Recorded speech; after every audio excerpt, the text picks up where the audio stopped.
Bienvenue sur Bornibus pour cette deuxième rencontre au sujet des jeux vidéo. Je suis toujours accompagné de Thierry, étudiant en master de conception de dispositifs ludiques à l'Université de Lorraine. Ça va Thierry, tu tiens un coup? Ça va plutôt bien en fait. Alors aujourd'hui, nous accueillons trois invités. Tout d'abord, Bruno Rocher. Bruno, tu es psychiatre addictologue au CHU de Nantes. Tu es médecin responsable de l'Espace Barbara, un centre de soins ambulatoires en addictologie, notamment pour les troubles du comportement alimentaire et le trouble du jeu vidéo. Tu es co-auteur avec Lucie Gailledra du livre Mon enfant est-il accro aux jeux vidéo, sorti en 2020 aux éditions JLE. Voilà le livre. J'ai juste sur la bio, c'est bon? Ça doit être bon. J'ai eu une coupure de faisceau. J'ai pas entendu du tout ce que tu as dit, mais je suis sûr que c'était très bien. D'accord. Donc en fait, pour se mettre en jambe, une petite question, une petite première question. C'est quoi un jeu vidéo pour un addictologue? C'est quoi un jeu vidéo pour un addictologue? Exactement la même chose que pour quelqu'un qui n'est pas addictologue, à mon avis. C'est-à-dire qu'il y a des niveaux de connaissances qui sont variables. Je pense à peu près me représenter ce qu'est un jeu vidéo. J'ai sûrement quelques collègues qui ne le savent pas. Après, si tu me demandes à moi ce qu'est un jeu vidéo, comment je peux te définir ça? Je n'y ai pas forcément réfléchi en termes de structuration. C'est une activité ludique qui se veut ludique, qui peut se pratiquer à seul ou à plusieurs, en ligne ou sur une LAN ou sur quelque chose de proximal, et qui va utiliser comme support de jeu un matériel informatique qui permettra d'être le vecteur d'un amusement quelconque. Il y a plein de manières de s'amuser avec les jeux vidéo. D'accord. Donc la deuxième invitée est Séverine Erel. Alors Séverine, tu es maîtresse de conférences en psychologie cognitive et ergonomie à l'Université de Rennes 2. Tes recherches concernent les questions du traitement de l'information, l'apprentissage et la motivation dans les documents multimédia, les serious games et les jeux vidéo. Tu es l'auteur de plusieurs articles académiques, ainsi que de fils de vulgarisation scientifique sur Twitter, toujours clairs, précis et sourcés. C'est bon, j'ai juste? Oui, je crois, ouais. Voilà, tu crois? Oui, Donc, non, c'est bon. du coup, petite question pour toi. Quels sont les principes actifs d'un jeu vidéo? Alors, quels sont les principes actifs d'un jeu vidéo? Pour moi, en fait, ce qui fonctionne dans le cadre du jeu vidéo, c'est tout d'abord, en fait, un bon gameplay. Et donc, dans ce gameplay, on va retrouver à la fois des mécaniques, en fait, de jeu. On va retrouver ce qu'on appelle la jouabilité et puis la maniabilité. Tout ça, en fait, tous ces éléments-là visent à créer ce qu'on appelle le game flow. Et donc, c'est ce game flow qui va créer en fait l'expérience de jeu chez le joueur. Et c'est justement cet état en fait de flow qui peut procurer en fait du plaisir lors des séances de jeu. D'accord. Donc, notre troisième invité, c'est Célia Audan. Célia, tu es docteur en psychologie cognitive et consultante UX. Tu as travaillé sur l'amélioration d'expériences utilisateurs de jeux comme Tom Clancy, Assassin's Creed ou Fortnite. Tu es aussi l'auteur du livre Dans le cerveau du gamer, sorti en 2020 chez Duno, et que je ne peux pas te montrer à l'écran parce que c'est Thierry qui ne veut pas me le rendre. Oui, Voilà. il est joli, donc c'est utile. Bonjour. Voilà, du coup, Célia, moi j'avais envie de te demander, le cerveau d'un joueur est-il le même que celui d'un individu lambda? Oui, de façon générale. La seule chose qui est un peu différente, c'est les connaissances antérieures que l'on peut avoir. Donc c'est pareil si on est musicien ou si on est cinéphile, on va avoir une connaissance un peu plus poussée de certains éléments. Donc dans les jeux vidéo, il y a plein de types de jeux vidéo différents. C'est pas juste un gros bloc. Donc en fonction du type de jeu vidéo que l'on joue, que ce soit un jeu vidéo de puzzle ou un jeu vidéo d'action ou des jeux vidéo de stratégie, on aura intégré des conventions qui sont différentes. Donc on prend ça en compte quand on crée des jeux vidéo, en fonction de qui va être notre public. Si on fait un jeu vidéo pour le grand public, on essaie de faire en sorte d'introduire pas mal de notions qui peuvent être déjà très connues des gamers. Et si on a un jeu vidéo en plus niche, comme on dit, qui s'adresse à une population très experte dans ce type de jeu, on va avoir moins d'introduction de ces éléments et on sait déjà que les joueurs et les joueuses ont des connaissances antérieures sur ces conventions. Voilà. D'accord. Mais sinon, c'est pareil. On est tous, globalement, on est tous plutôt pareils que différents. Voilà, bon, donc maintenant, la suite, je vais passer la main à Thierry et son micro-trottoir sur les représentations du jeu vidéo. Yes, ben, je vais lancer assez rapidement. Donc, c'est un micro-trottoir qu'on avait fait pour recevoir un peu les clichés qu'on pouvait avoir, les idées reçues sur un jeu vidéo. Bonjour, bah ouais, je joue souvent aux jeux vidéo, ouais, exactement. Oh oui, Bien sûr, j'aime bien et j'y joue souvent. oui. Moi aussi, ouais. Oui, j'ai déjà joué aux jeux vidéo. Oui, j'aime pas. Non. Je trouve ça inutile de perdre son temps devant les jeux vidéo, les réseaux sociaux. Moi, je trouve que c'est mieux la sociabilisation. Une des raisons que je peux pointer, c'est peut-être une forme de fuite de la réalité. C'est divertissant. Pour faire, ouais, voilà, passer le temps et passer le temps. Ouais, c'est tout. Pour se déstresser. Ouais. Pour se déstresser, pour oublier leurs soucis habituels. Et même maintenant, on peut même en faire des jeux sérieux, des serious games, donc qui servent même en entreprise. Donc ça prend une partie très importante de la vie de tout le monde. C'est bien, ça fait penser à autre chose des fois. Tout. Ouais, voilà. Des fois, on peut apprendre des diverses langues. Bah, jouer à Mario, c'est bien. Non, si Mario Kart, c'est bien. Tu roules, tu prends des bananes, c'est bien. Qu'est-ce que j'en pense des jeux vidéo? C'est bien. La violence, les jeux où il y a des morts vivants, ça fait peur aux enfants, les trucs comme ça. Et puis même, ils font carrément des crises d'hystérie. Non, c'est même pas des crises d'hystérie, c'est des crises d'épilepsie. Ça peut rendre accro, ouais. Je pense que les jeux sont très addictifs, donc comme ils sont très bien faits, et surtout ceux sur mobile, donc c'est un peu leur but, c'est qu'on reste scotché dessus. Ça fait vraiment mal au cerveau, hein, finalement. C'est déjà très bon, très mauvais pour les yeux, c'est très mauvais pour la concentration. Et t'as tout le temps envie, justement. Tu deviens accro. C'est comme une drogue. Ah, ça dépend des gens, des fois il y en a, ils deviennent accros. Ouais, on peut être addict. Ouais, bah mon mari il joue à Fortnite. Alors voilà, quand il achète des packs, je ne sais pas quoi, je trouve ça con. Certains gens peuvent mettre de l'argent du coup pour avancer et certaines personnes ça les rend accros. Putain, bien vu. Ouais, souvent il y en a, ils pètent beaucoup de sous dedans. C'est très surprenant, ça évolue de plus en plus et j'ai hâte de voir ce que ça donne. Je pense pas qu'il y ait une bonne évolution, parce qu'il y a beaucoup de jeux vidéo qui sont très, je trouve très dangereux et très vulgaires. Et il y a beaucoup de méchanceté dedans. Et beaucoup d'armes, et ça c'est dangereux. Bah, c'est de mieux en mieux fait aussi, on va pas se voiler la face. Hein. Les personnages, par exemple dans FIFA, c'est vraiment très bien fait. Et puis voilà, ouais, non, c'est de mieux en mieux. Ouais, c'est bien fait, les dessins ils sont vraiment bien faits. Il y a une bonne évolution avec les jeux virtuels et tout. Ça évolue bien, franchement ça évolue bien. Ouais. Au niveau des graphismes, tout ça c'est bien. C'est vrai que ça peut prendre une ampleur, ça a pris même une ampleur beaucoup plus grande sur Twitch, Facebook, sur les streams, etc. Et du coup, ça peut être un avenir pour certaines personnes qui sont vraiment à fond dedans depuis qu'ils sont tout jeunes, quoi.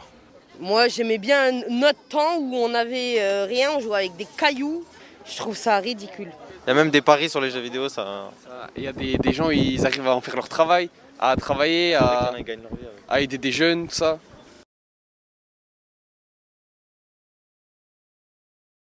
Alors, voilà, donc ça, on a pu voir donc, les différentes réactions un peu que j'ai pu recueillir à Metz.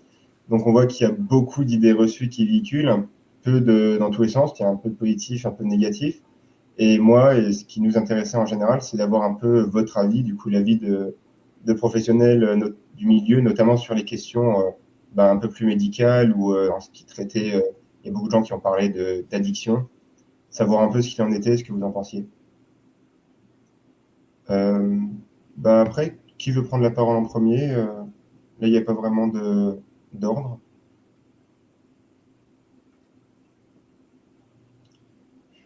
Si quelqu'un veut réagir. Alors moi j'ai entendu par exemple le jeu vidéo ça abîme le cerveau.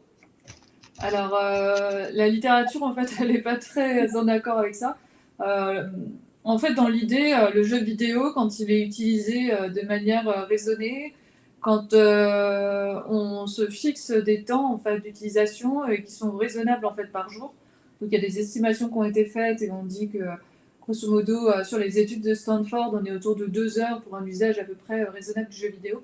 Euh, Non seulement on ne court pas en fait de risque pour le cerveau, mais en plus ça permet de développer en fait certaines compétences émotionnelles et socio-affectives.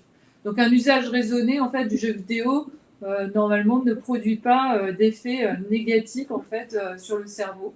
Alors il y a eu quelques études sur l'altération aussi des fonctions exécutives, puisqu'on est en train de parler en gros du cerveau et du fonctionnement du cerveau. Donc les fonctions exécutives, c'est ce qui nous sert par exemple à planifier, à inhiber certains stimulus comparés à d'autres.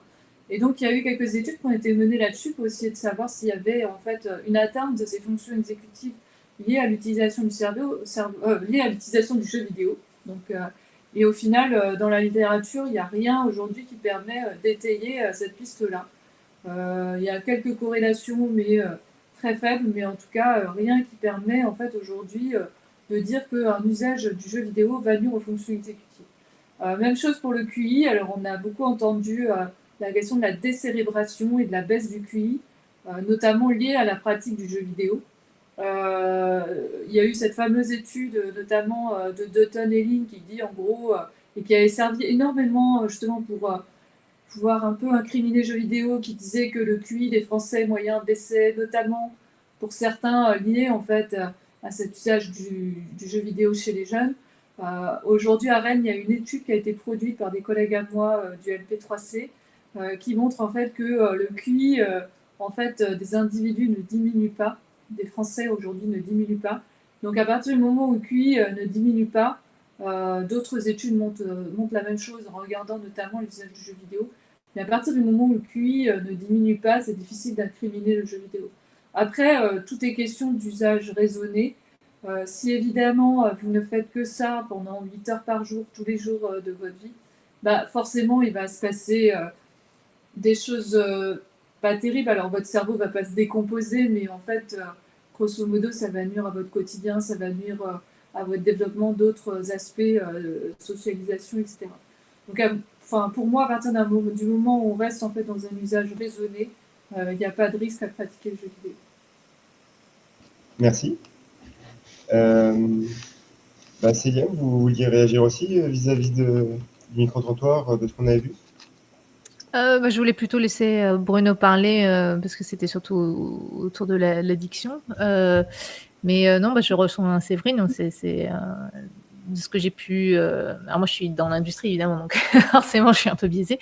Mais oui, ce qui peut être qu'on fasse n'importe quelle activité, si on en fait trop et qu'on fait que celle-là, de toute façon, c'est jamais bon. Si on lit toute la journée, c'est pas bon parce qu'il faut qu'on bouge. Être sédentaire, c'est pas bon de façon générale, alors que ce soit lire ou jouer à jeux vidéo toute la journée, ça va pas être bon.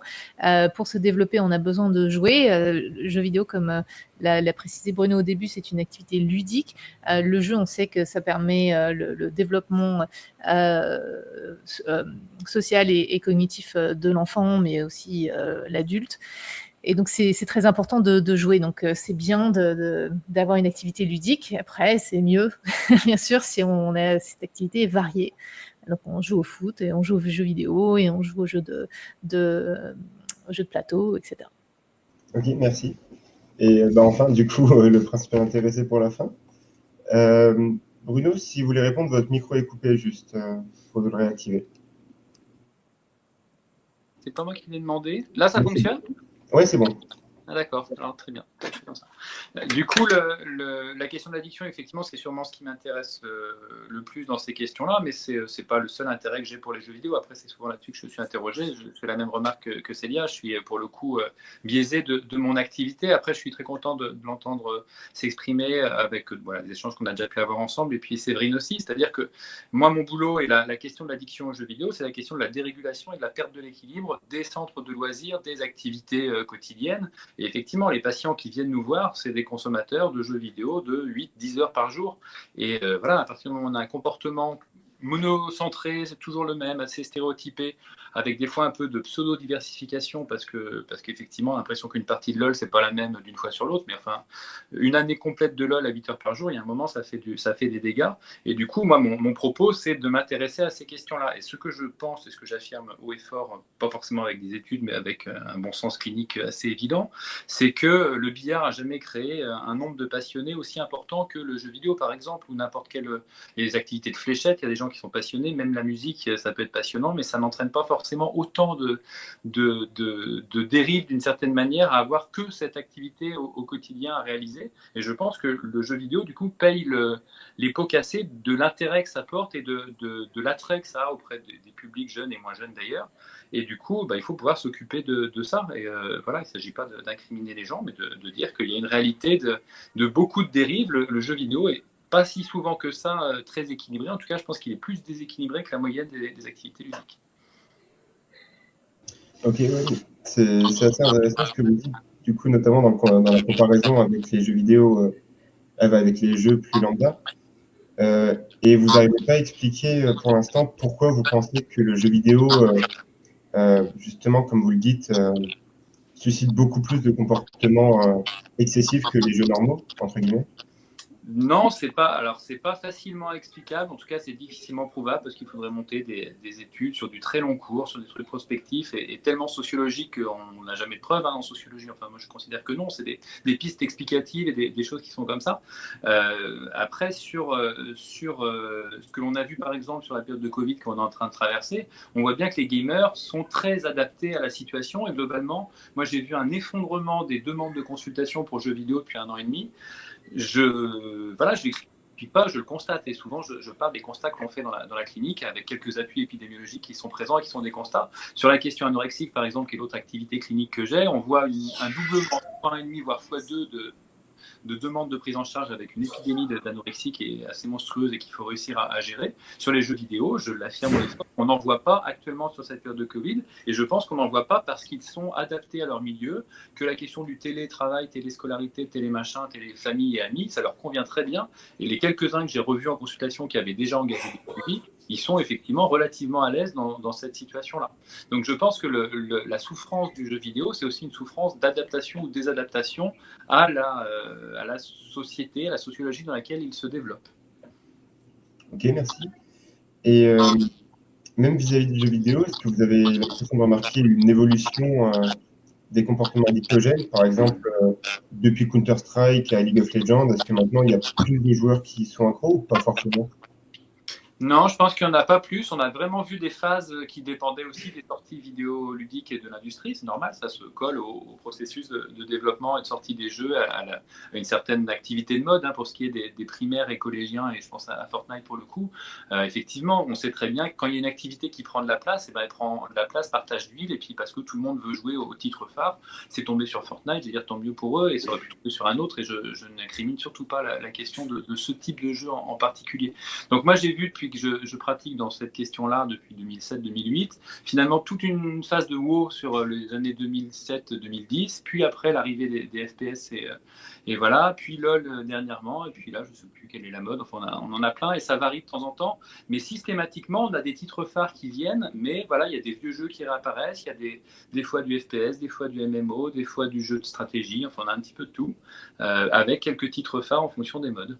Et du coup chacun a ses ressorts d'intérêt, de ressorts de captation aussi, d'intérêt, de poursuite d'activités qui sont propres et qui se maintiennent. Mais les questions, si peut-être une des questions qui est importante qui a changé, c'est qu'on ne parlait pas d'argent dans les années 2010 globalement, aux alentours des années 2010. Moi je disais que l'addiction aux jeux vidéo, parce que j'avais déjà ce discours-là, était clairement une addiction du pauvre. En tout cas avec 10 € on se débrouillait très bien et on n'avait pas besoin de grand-chose pour continuer sa problématique, alors que la boulimie ça coûte hyper cher, alors que la cocaïne, l'héroïne, tout ça coûte très cher. Le jeu vidéo ça coûtait pas d'argent. Finalement avec les modèles de free-to-play, de développement, de micros-achats, de lootboxing qu'on a évoqué tout à l'heure dans le micro-trottoir, on voit que la question de l'argent est une question qui devient aussi assez importante dans le jeu vidéo et qu'il faut réussir à l'appréhender, à la questionner en clinique pour essayer de comprendre ce qui se passe. Ok. Alors merci pour cette réponse et pour cette transition assez facile. Je vais vous couper juste parce que votre micro, il fait de l'écho quand quelqu'un d'autre parle. Ok. Alors, si je trouve bien le bouton et qu'il ne m'entend pas. On peut le faire autrement. Okay. Hop. Merci. Du coup, je voulais savoir, Bruno a un peu déjà répondu en parlant du coup de jeux d'argent, enfin d'implication d'argent dans les jeux vidéo et du fait qu'il n'y ait pas forcément d'évolution du nombre de joueurs qu'on peut considérer comme accro. Mais je voulais savoir peut-être si Célia ou Séverine, vous vouliez réagir vis-à-vis du fait que les jeux vidéo maintenant ont une interface qui pousse aussi plus à la consommation, tout simplement du fait de leur modèle économique. Oui, je peux démarrer si vous voulez. Oui, alors ça, c'est ça qu'il faut souvent distinguer. C'est pas souvent que les gens le distinguent. Il y a le jeu vidéo lui-même qui, dans beaucoup de cas, peut être considéré comme une forme d'art interactive. Non pas que tous les jeux vidéo soient de l'art, mais les jeux vidéo sont une forme d'art. C'est culturel, un produit culturel. Donc il y a le produit, le jeu lui-même, et on a ensuite par-dessus on a son business model, donc son marketing et comment il est vendu. Ça, pour ces éléments-là, donc comme les jeux sont gratuits, l'industrie, moi ça fait une douzaine d'années que je suis dans l'industrie du jeu vidéo, chez les gens qui justement faisaient valoir ce côté culturel du jeu vidéo, comme des groupes comme Ubisoft ou LucasArts, il y a eu beaucoup de résistance à passer au free-to-play. Il y a eu ce côté, les gens maintenant veulent du free-to-play. Là, on a eu une annonce d'Ubisoft très récemment qui ont dit qu'ils allaient basculer beaucoup plus dans le free-to-play. Malheureusement, ça vient du fait que les gens ne veulent pas payer les jeux vidéo. Aussi, ça peut être décevant d'acheter, de mettre 60 € dans un jeu et finalement qui ne nous plaise pas. Donc c'est vrai que ça permet d'ouvrir et d'être plus accessible à tous. Mais le revers de la médaille, c'est qu'il faut bien que les gens qui travaillent sur le jeu vidéo, donc des artistes, des programmeurs, des designers, des musiciens, c'est énormément de gens qui bossent dessus. Parfois, c'est pendant des années. Un jeu comme Fortnite, ça a mis 6 ans pour être produit. Donc, il faut bien qu'ils soient payés, ces gens-là. Donc, il faut trouver des façons de faire en sorte de faire du revenu tout en offrant le jeu gratuitement. Donc, il y a des façons plus ou moins éthiques, on va dire. Et c'est là où ça peut devenir difficile. Mais même déjà avant, quand il fallait payer, ça peut aussi avoir des débordements. On peut penser à un jeu vidéo qu'on survend. On dit ça va être incroyable. Où on voit par exemple même les jouets. On voyait les jouets qui volaient, puis en dessous tout petit, ce jouet ne vole pas. Donc c'est exactement le même principe. C'est-à-dire qu'on pouvait survendre le jeu vidéo et donc on l'achète et on est super excité. Et quand on y joue, on est déçu. Bon, là, c'est qu'il y a quand même un problème de déontologie ici. Dans les jeux free-to-play, on a aussi un problème de déontologie, mais on a beaucoup plus de mécanismes qui peuvent poser plus ou moins des problèmes. Donc, soit on fait du revenu en faisant de la pub. La pub peut poser des problèmes dans plein de cas, puis c'est énervant. Soit c'est par des microtransactions. Donc, c'est le jeu gratuit, mais si on veut, on peut acheter des petites choses. Alors, en fonction de comment est la microtransaction, si c'est du pay to win, ça va être différent que si c'est vraiment on achète des choses cosmétiques. Donc du pay to win, c'est quand on va acheter quelque chose qui va vraiment avoir un intérêt gameplay, qui va nous donner un avantage dans le jeu. Donc ça, c'est un peu plus pernicieux parce que si on veut rentrer en compétition, si on veut vraiment être bon dans le jeu, on va être obligé de débourser des sous pour acheter des bonus, pour avoir les personnages qui sont importants, qui vont avoir des pouvoirs. Ou alors, c'est cosmétique. En général, on estime que c'est plus éthique de faire des microtransactions sur le cosmétique parce qu'on n'est pas obligé d'acheter pour s'amuser. Mais voilà, si on veut personnaliser ce personnage, avoir des danses particulières, on a ça. On a des modèles à souscription, donc des saisons. Donc, si on paye pour une saison, on va avoir tout un tas de bonus pour cette saison. Ça peut être sous forme de loot box. Là, ça se rapproche un peu quand même des jeux d'argent, donc parce qu'on a une composante de hasard. Donc, on paye pour quelque chose comme les pochettes surprises ou comme les pochettes Panini. On paye, mais on ne sait pas ce qu'on va avoir dedans. Donc, il y a plein de façons de monétiser les jeux vidéo qui sont gratuits et certaines qui mettent plus ou moins de pression sur les joueurs, et quand ces joueurs sont en plus mineurs et jeunes, Séverine pourra en parler, on a moins de contrôle sur nos impulsions, donc ça peut créer quand même des situations de tension qui sont pas très éthiques. Donc ça, c'est ce genre de choses j'aimerais qu'on parle plus. Donc, c'est question d'économie de l'attention, où on fait revenir les joueurs pour qu'ils soient, qu'il y ait tout le temps un truc, il y a un événement important, et si tu viens pas à cet événement-là, bah, tu auras raté quelque chose d'incroyable, ce qu'on appelle la FOMO, la peur de manquer, la fear of missing out. Il y a plein de choses comme ça qui sont faites, qui pas force, mais qui incite les joueurs à revenir et à s'engager dans le jeu, mais ça peut aussi être pour inciter pour acheter, parce que si on n'achète pas quelque chose dans le pack, on va pas être aussi performant dans le jeu. Voilà, c'est ces questions d'éthique et d'attention de l'économie de l'attention dans le jeu vidéo, et pas que le jeu vidéo d'ailleurs, c'est pas le jeu vidéo qui l'a inventé, mais voilà, maintenant ça arrive dans le jeu vidéo.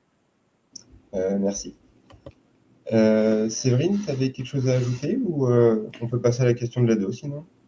Bah, je trouve que Célia a brossé de manière assez complète en fait l'ensemble du problème des microtransactions, et comme elle le dit très bien, d'un côté on a effectivement le jeu vidéo tel que l'on peut l'acheter, donc Mario Kart ou d'autres jeux que l'on peut acheter sur cartouche et auxquels on peut jouer, Rayman. Et après, dans certains jeux vidéo, et notamment dans les free-to-play, se posent plus de questions par rapport à leur caractère, à la forme de manipulation qu'ils peuvent faire auprès des individus et à l'exploitation en fait, de certains fonctionnements cognitifs humains. Donc, parler très bien du FOMO, moi j'ai pensé à ça en premier, mais les lootbox aussi posent question. Après, ça commence à être documenté un peu sur le FOMO. On commence à avoir, sur les lootbox, c'est là où le faisceau de présomption le plus important. Enfin, si on reprend les travaux de Zendel, par exemple, qui montrent qu'il y a quand même des comportements problématiques qui émergent plus favorablement en fait en présence de lootbox. Pour les autres mécanismes, c'est pas encore bien établi, mais voilà, à partir du moment où on est sur des systèmes qui sont montés en fait sur la base de microtransactions, moi personnellement, quand on me demande est-ce que je peux conseiller tel jeu à tel enfant, bah, moi à partir du moment où il y a des microtransactions, je préfère pas parce qu'on ne comprend pas très bien encore comment ça fonctionne et les conséquences. Et du coup, ce que j'aime bien dire, c'est qu'il y a tellement moult choses à découvrir avant de se lancer sur des free-to-play quand on a 10 ans ou 9 ans. Enfin voilà, il y en a pas qui sont déjà pas adaptés. Et puis ensuite, il y a énormément, dans le champ du jeu vidéo, on peut déjà prendre énormément de plaisir avec certains types de jeux type Mario Kart ou Rayman ou d'autres choses avant de se lancer en fait dans des jeux un peu plus basés en fait sur les mécanismes free-to-play. Ok, merci beaucoup pour la réponse et du coup pour vos réactions. Je te repasse la main, Vincent, pour la suite. Oui. Alors, peut-être avant de passer la suite, ça m'évoque quand même une petite anecdote qu'on a vécue avec Thierry cette semaine, où on rencontre des mamans le matin pour jouer à des jeux vidéo.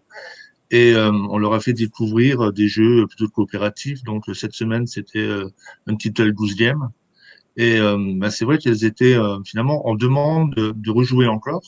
Et on a eu l'impression que c'était finalement qu'elles découvraient le jeu vidéo et que elles s'étaient rendues compte que c'était pas les jeux auxquels leurs enfants jouaient. Parce que effectivement, nous aussi, ce qu'on voit sur le quartier sur lequel on travaille, c'est que énormément d'enfants jouent sur tablette et donc découvrent le jeu vidéo sur des jeux tablettes ou mobiles et forcément des jeux gratuits où c'est là où on a les mécaniques de jeu qui sont les moins éthiques, on va dire. C'est vrai que là, c'est peut-être une piste de réflexion en termes pour le coup d'éducation aux médias. Alors, je sais pas, peut-être avant de passer à la question des ados, vous demandez comment vous envisageriez vous l'éducation aux jeux vidéo ou à la culture vidéoludique. J'avais rebranché mon micro, je peux me permettre peut-être de reprendre la parole et prendre la suite de ce que Séverine citait, c'est la question de savoir comment tu accompagnes en fonction de l'âge de l'enfant et du public que tu peux avoir, de sa maturité, de ses fragilités, une exposition à des jeux qui demandent plus ou moins de performance d'attention ou de capacité de régulation. Et on est souvent avec cette image de bicyclette où on apprend avec des roulettes, avec quelqu'un qui nous tient la main au début, etc. Et du coup, de se lancer effectivement dans le free-to-play, je pense que ça demande d'attendre, généralement, ça devrait, on va dire, 14-15 ans, qu'on devrait être dans ces zones-là. Et on se rend compte que des gamins qui n'ont pas encore franchi le cap du collège sont déjà sur des jeux qui sont qui sont potentiellement de cet ordre-là et qui sont particulièrement excitants. Je reviens aussi très très rapidement sur ce que Thierry me posait comme question, à savoir qu'est-ce qui fait que le jeu est peut-être plus attirant que les fléchettes ou le billard ou n'importe quel autre jeu traditionnel. Je pense que dans la diade que le joueur fait avec son avatar ou avec l'écran dans lequel il est plongé, il y a une espèce de proximité, d'impression de toute puissance, aussi de saturation de perception, en tout cas dans des jeux qui sont très stimulants comme les free-to-play que pourrait être Fortnite par exemple, pour reprendre cet exemple-là, mais il y en a d'autres. Et du coup, il y a une espèce d'excitation permanente et de fort engagement, qui n'est pas forcément le niveau d'engagement que tu évoques, j'imagine, pour les mamans et avec un jeu coopératif où on est dans des choses qui sont plus soft en termes de dynamique de jeu et de mobilisation. Et je pense que cette très haute intensité de l'expérience vécue dans le jeu vidéo est aussi à l'origine, finalement, d'un engagement dans une pratique qui, comme le disaient les gars du micro-trottoir, nous fait oublier les problèmes du quotidien, nous fait s'évader et fait en sorte qu'on a finalement envie de retourner dans ce monde où on oublie tout sauf le moment de la partie, la concentration due pour réussir à progresser dedans. Pour rebondir sur ce que tu viens de dire, Bruno, je vais citer l'étude, alors je ne sais pas si c'est une étude de Chublisky ou s'il a participé à cette étude-là, mais il montrait que justement les gens qui ont tendance à avoir une mauvaise régulation du jeu vidéo sont des gens qui trouvent dans le jeu vidéo des satisfactions à la compétence, l'autonomie et l'affiliation, ce qui sont les trois pendants de la motivation intrinsèque, qui ne retrouvent pas dans leur vie. Donc, c'est-à-dire que si dans notre vie, on n'est pas compétent à l'école, on ne progresse pas, ou si on n'arrive pas à s'exprimer, ou qu'on n'a pas beaucoup de relations sociales qui ont du sens dans la vie quotidienne, le jeu vidéo peut apporter ça. Et donc, comme on a cette sensation de compétence, parce que là, pour le coup, les jeux vidéo sont faits pour qu'on progresse. Si on meurt, on comprend pourquoi. Comme ça, quand on rejoue, on s'améliore. Donc, on a cette sensation dans un jeu vidéo. À partir du moment où on persévère, on va y arriver.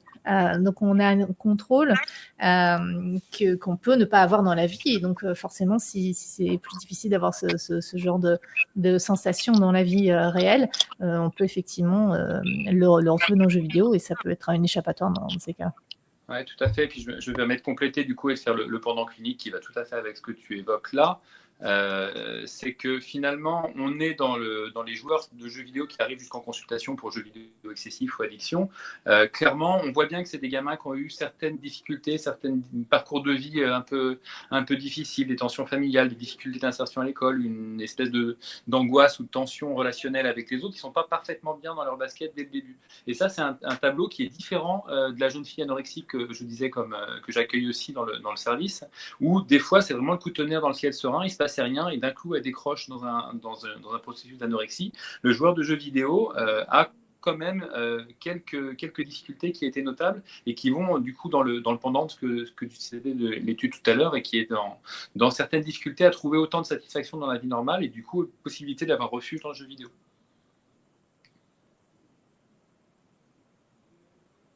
D'accord. Quelqu'un veut compléter? Rebondir, compléter, non? Donc, on va juste compléter en fait par rapport à la question en fait des vulnérabilités des individus. Il y a effectivement des aspects familiaux qui créent des vulnérabilités, mais qui ne sont pas qui ne créent pas un déterminisme. C'est-à-dire, par exemple, on a certaines situations familiales qui ont été étudiées chez les individus, comme par exemple le fait d'être parent isolé, qui crée une vulnérabilité en fait pour l'enfant en fait à développer certains usages problématiques. Mais en l'occurrence, c'est pas parce que je suis seule que mon enfant en fait va développer des usages problématiques. Donc c'est vraiment la question de la vulnérabilité.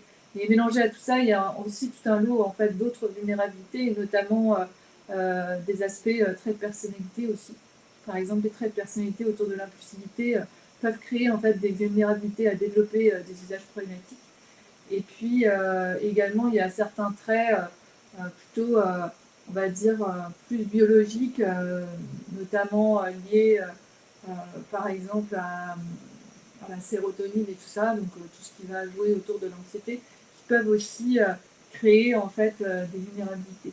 Et c'est vrai que en fait, je pense qu'il y a donc on parle d'un modèle biopsychosocial en fait de vulnérabilité.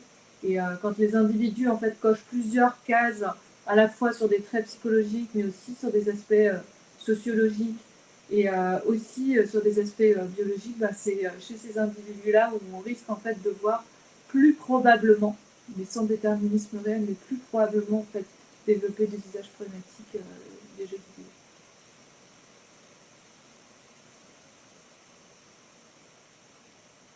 D'accord. Bon, là, je propose qu'on passe à la question des ados. Alors, la question des ados vient des ados du Journal des jeunes, qui est un projet d'éducation aux médias qu'on mène à l'association. Et cette année, il s'intéresse aux jeux vidéo. Donc, aujourd'hui, ben, voilà, qui dit ado dit Fortnite, et qui dit Fortnite, forcément, dit Célia. Donc, la question de Volodia sera pour toi. Bonjour Célia, je me demandais en fait comment ça vous est venu de travailler dans Fortnite. Alors moi, j'ai travaillé sur Fortnite au tout début. Donc, c'était le mode sauver le monde. Donc, c'est pas du tout, quand les gens disent Fortnite, ils pensent Battle Royale. Moi, j'ai travaillé sur l'ancêtre de Fortnite. Et ça faisait partie, quand j'ai visité Epic Games, comme moi, avant, je travaillais chez LucasArts, donc sur les jeux Star Wars, qui malheureusement ne sont jamais sortis parce que Disney a acheté Lucas et donc ils ont fermé la branche jeux vidéo. Donc, je me suis retrouvée sans travail. Et j'ai visité plusieurs studios et Epic Games, donc c'était tout début, c'était en 2013, ils étaient en train de développer Fortnite. Et j'ai en fait beaucoup aimé ce jeu-là, parce que je trouvais que c'était rafraîchissant, c'était un jeu vraiment de gamer. À la base, c'était vraiment, l'idée, c'était de faire un jeu de gamer, donc jeune adulte assez hardcore, on va dire, enfin mid-core, on va dire. Mais au moins il n'y avait pas du sang partout, c'était pas marron foncé souvent dans les jeux vidéo un peu pour les hardcore. Et donc c'était un peu cartoon, c'était fun, il y avait de la diversité représentée dans les personnages. Ça aussi malheureusement c'est pas souvent que c'est le cas dans les jeux vidéo pour adultes on va dire. Donc ça m'a tout de suite beaucoup plu Fortnite et voilà c'est pour ça que j'ai accepté de bosser là-bas. Et sur ce jeu en particulier. Et bon, ça a évolué de façon assez inattendue, on va dire. Ouais, ben, merci pour ta réponse. Volodia va être ravi. Moi, je sais pas, nous, je pense que Thierry, on a fait un peu le tour de la question. Peut-être, je sais pas si vous avez peut-être quelque chose à rajouter, un commentaire final. Non? Moi, j'avais 2 commentaires. On parlait beaucoup de loot box et il y a beaucoup d'emphase sur les loot box comme étant donc parmi les pratiques qui sont questionnées dans le free-to-play. Et Fortnite revient souvent quand on parle des loot box. Il n'y a pas de loot box dans Fortnite, donc je trouve ça assez intéressant qu'on parle de. Mais il y a plus depuis longtemps. Ouais. Il y a eu, mais jamais dans Battle Royale. C'est justement, il y avait des loot box dans Sauver le Monde. Et elles ont été enlevées dans le sens où maintenant on peut voir ce qu'il y a à l'intérieur. Donc il y a plus ce côté de randomisation. Mais il n'y a jamais eu de loot box dans Battle Royale. Et c'est surtout ça que les gens jouent, Battle Royale. Donc c'est assez intéressant de voir à quel point il y a une cristallisation des problèmes. Et c'est pour ça que c'est assez important de regarder un petit peu tout ce qui se passe. Et c'est pour ça que j'ai lancé l'initiative Ethical Games, donc pour réfléchir un petit peu sur les pratiques éthiques, que ce soit dans la monétisation, mais aussi, je viens d'en parler, des questions d'inclusion, parce que les jeux vidéo sont pas très inclusifs, il y a des problèmes d'accessibilité dans beaucoup de jeux. Donc il y a toutes ces notions-là qui sont importantes, mais aussi quelles sont les pressions qui peuvent être encouragés pour monétiser mieux. Donc, il n'y a pas que les loot box. Donc, la FOMO, comme disait Séverine plus tôt, donc la peur de manquer. Si on n'est pas là pour un événement, on va pas avoir la skin que tout le monde veut. Et ça, justement, quand on est dans une période adolescente, oui, où on a envie de faire partie du groupe, ça a beaucoup plus de poids que pour un adulte, par exemple. C'est un peu comme moi quand j'étais jeune, si on n'avait pas les baskets de la bonne marque, on n'était pas cool, on faisait pas partie du groupe. C'est un peu le même principe ici. Et l'autre côté qui m'a un petit peu chagriné, c'est qu'à chaque fois qu'on parle des jeux vidéo, il y a toujours ces côtés des points négatifs. Jamais on parle du fait que c'est une activité ludique et que c'est une activité ludique artistique. Donc, encore une fois, c'est une forme d'art interactive et qu'il y a beaucoup de jeux vidéo qui sont faits par des gens passionnés dans le jeu vidéo, donc des artistes, des designers, des musiciens qui vraiment cherchent à créer une émotion chez les joueurs. Alors, je ne dis pas que c'est le cas de tous les jeux vidéo, mais voilà, c'est pas non plus le cas de tous les films ni de tous les contenus vidéo qu'on peut consommer.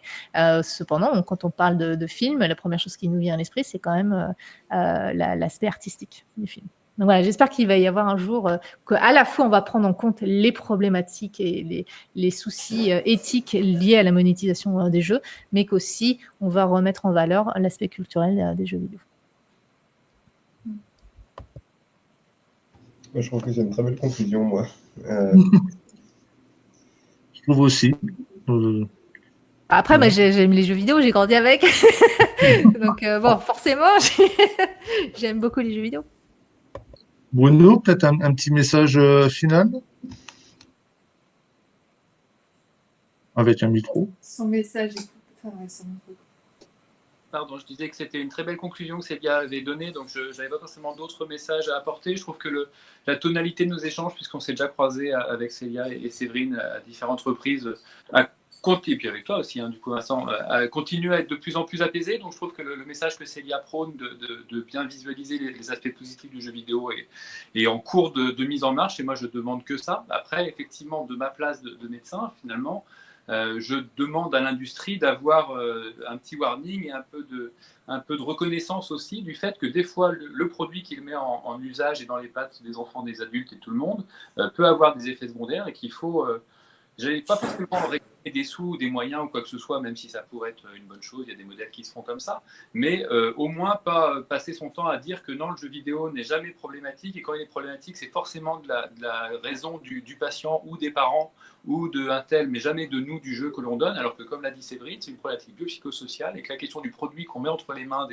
des utilisateurs qui malheureusement parfois perdent le contrôle, est une question importante et qui concerne au premier chef l'industrie. Donc je pense que c'est un dialogue qui doit se poursuivre pour que l'on trouve un équilibre et une sécurité dans les loisirs que l'on aura à poursuivre, parce que le jeu vidéo a largement des beaux jours devant lui. Oui, et trouver aussi quels sont les points à traiter, parce que est-ce que c'est n'importe quel jeu vidéo qui peut entraîner une consommation problématique, ou est-ce que c'est certains types de jeux vidéo, et si oui, quel type et quelles sont les mécaniques qui peuvent poser problème?